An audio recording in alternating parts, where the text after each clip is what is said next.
Miten oikein saada hommat valmiiksi? Haastattelin opiskelun ja työelämän ammattilaisia. Nelin mielestä pitää asettaa itselleen tavoitteita. Jamppa puolestaan aikatauluttaa työnsä. Sinnikkyys on vaulan keino numero 1.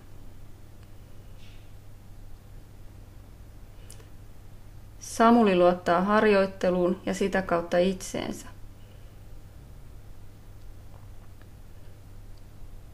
Hilppa sitoutuu töihinsä niin, että on valmis tekemään hiukan enemmänkin. Yrittäjä ei anna koskaan periksi. Maarit pärjää sisulla.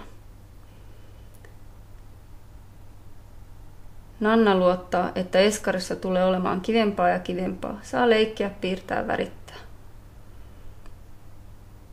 Teemun mielestä tärkeintä on oma motivaatio. Valtteri aikoo selvitä lukiosta lukemalla läksyt ja kokeisiin. Tuleva maalari Laura tarvitsee ahkeruutta.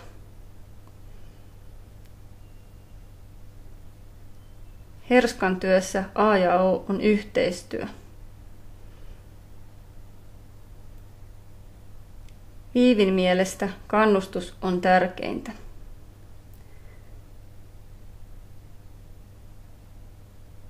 Edi ei lähde lenkille ilman kunnon makkaraa. Niin tai näin, kun valmista syntyy, on hyvä palkita itseään. Sinähän sen teit.